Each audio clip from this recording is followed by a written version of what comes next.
Hello again, I'm here to read another chapter from my book, Lessons from Life. And in this particular chapter, Jesus is dealing with false prophets, wolves in sheep's clothing, and that's taken from Matthew chapter 7, verse 15. Jesus tells us that there are people who will pull us away from the narrow way and onto the broad way. If he says beware, then this is something we must take very seriously.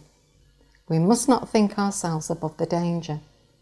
We may think that the church, the sheepfold, is a safe place, but nothing attracts the wolves like the sheepfold. The most subtle of the false prophets are the ones no one suspects, those who find approval within mainstream Christianity. They are the most dangerous thing in the body of Christ and the least recognised. They are wolves inwardly, and even they themselves may not be aware of what they are. In fact, they are sheep with a wolf's heart. One of the things that makes them so deceptive is that they are deceived themselves. Their heart is wrong. Somewhere they have allowed covetousness and hypocrisy to get in. The thorns have sprung up, the deceitfulness of riches and the lusts of other things entered in and choked the good seed. That's a paraphrase from Mark chapter 4, verse 19.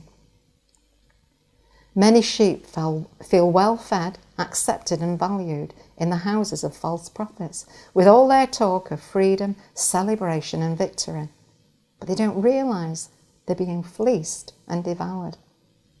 Signs and wonders are not the measure by which we test godliness. A false prophet is genuinely a prophet, but we judge them by their fruit. If there's one thing lacking in the Church of Christ today, it's the gift of discernment.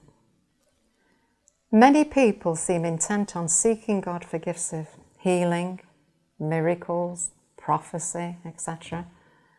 But very few desire to know which voice they're listening to, God's or the devil's, or where something's coming from, God or the devil. Surely, this should be of the utmost importance to every Christian, especially as so much is being spoken about as being in the last of the last days. The Bible's full of warnings concerning what will happen during these perilous times, how there will be such great deception upon the earth that, if it were possible, even the very elect would be deceived. You know, it's vital that we beg of God this supernatural gift, that we may not be deceived by our enemy. Jesus didn't say, beware of false prophets which may come to you in sheep's clothing. He said they would come. And we're to beware lest we be taken in by their crafty, deceptive manner, because unless God reveals their true inward state, it will be completely hidden from us. I can think of a time many years ago listening to a Christian album sung by Barbara Streisand. She sang some lovely songs and carols, putting real emotion and feeling into them. And as I sat listening to her in the semi-darkness of my room, closed my eyes, I could feel an anointing as she sang about the birth of Jesus Christ. You know, I was so touched that I was absolutely certain that she must have become a Christian. How else would she be able to put such spirit into what she sang? Fortunately, I was sharing this with a mature Christian who tried to explain to me the difference between spiritual and soulish music. Did you know there's a world of difference between the two?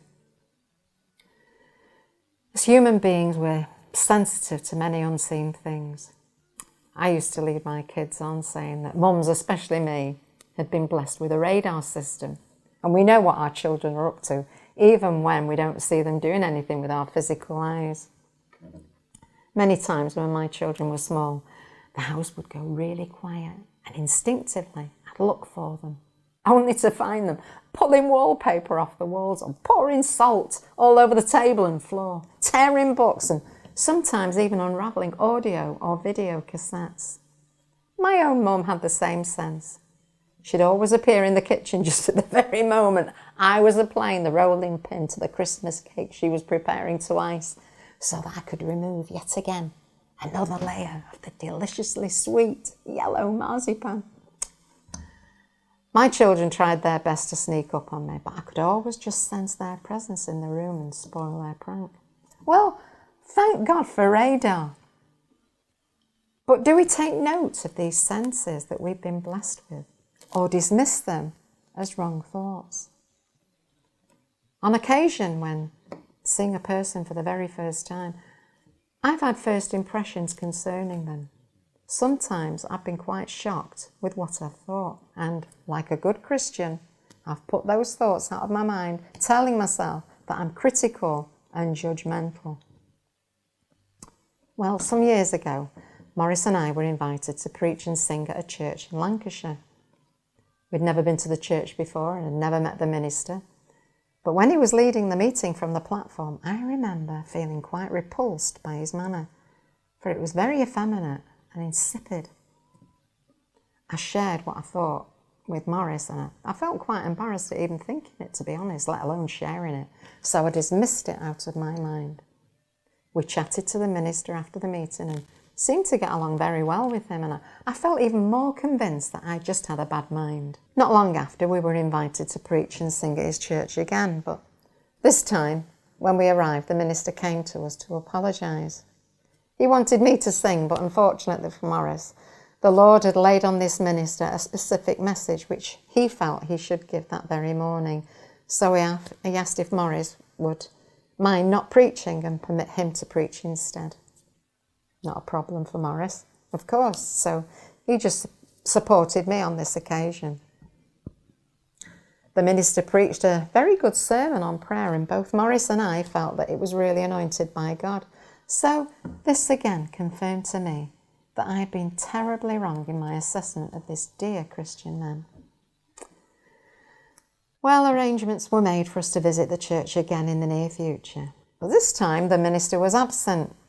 He hadn't said he would be away, so I asked a member of the church where he was. In prison, was the reply. I was stunned. Apparently, this minister had been sexually abusing young boys in his Sunday school for a long time, and the church, as well as his own family, was shocked and deeply hurt by this terrible deception and very fearful for their children. And yet, I'd felt an anointing on his sermon, and that more than anything had made me dismiss my first impressions of this man. I now know the answer to this dilemma which I initially had. I once read in a book that you mustn't refuse a letter just because the postman's boots are dirty. In other words, God can use anyone and anything to convey his message if he's trying to say something to you. In the Old Testament, we read that God used an ass to speak to Balaam. But that doesn't mean that the ass was holy or a good Christian. Jesus said, beware. If you discern something in your spirit when you first meet a person, seek the Lord about it. It could save you heartache later on if that initial impression was actually from God. When I was a young girl and still living at home with my parents, I remember my mother giving hospitality to a troubled young man. He'd recently become a Christian and professed to be born again. At the time, I was one of 4 children living there, the eldest being 14 years old and the youngest around 18 months old. This young man was with us for a few weeks, but one night my mother felt an incredible urgency to get him out of the house. There wasn't any particular reason for this, other than she just had this inner knowledge that something terrible would happen if he stayed. So even though it's possible to feel quite condemned for this type of behaviour, she got him out of the house. A few days later, this man stabbed and murdered a young boy. Who knows what God saved our family from? Jesus said, many will say to me in that day, Lord, Lord, and then will I profess to them, I never knew you. Years ago, Maurice, his father and myself were invited to conduct a crusade in Scotland. The man who had invited us, whom we'd never met before, was the superintendent of a very large denomination. Morris and I arrived at the church ahead of his father, only to be greeted by the assistant minister, who seemed to treat us in a very curt, critical and offhand manner before taking us to the main man who was in his office. You know, it'd be quite difficult to describe the officious attitude of these men, who seemed bent on impressing us with their efficiency and business manner. The minister continued dictating letters into his dictaphone handset and let us twiddle our thumbs for a while, waiting for him to finish.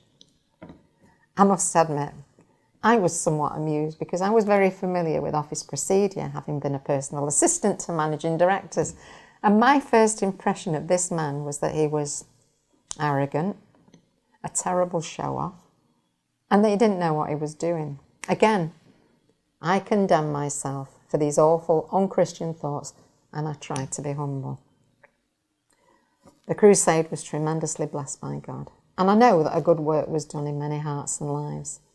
But after the meetings had finished, a young man who was the son of the couple accommodating us came to me crying as he was afraid to share his problem with anyone else. Apparently, he was being sexually abused by a couple of male neighbours and he was bleeding. But then it came out that he was also being abused, along with other boys in his youth group, in the church vestry by the minister's own son, who was the youth leader. Well, we delicately shared his problem with his parents, who immediately called the minister in for help. But it seemed that this was a known problem to the minister, who'd done his utmost to sweep his son's tendencies under the carpet, even as going as far as getting his son married off so that all appearances seemed good. But his son hadn't changed. And the minister was so worried about keeping his good name that he issued a statement to all the churches in his denomination that Morris and I were troublemakers, and he had us banned. Instead of dealing with his son, who was his real problem, he blacked us. Well, not very long after this incident, the police arrested his son for cottaging in a public place, and he was sent to prison. You must ask for discernment. Paul said, "Be ye followers of me as I am of Christ." We need to follow the examples of men who are serving God and are in a position of leadership. But unless we have discernment, we'll not know whether they're wolves in sheep's clothing. Ask God to give you the opportunity to see their real fruit so that you're not deceived. God bless you.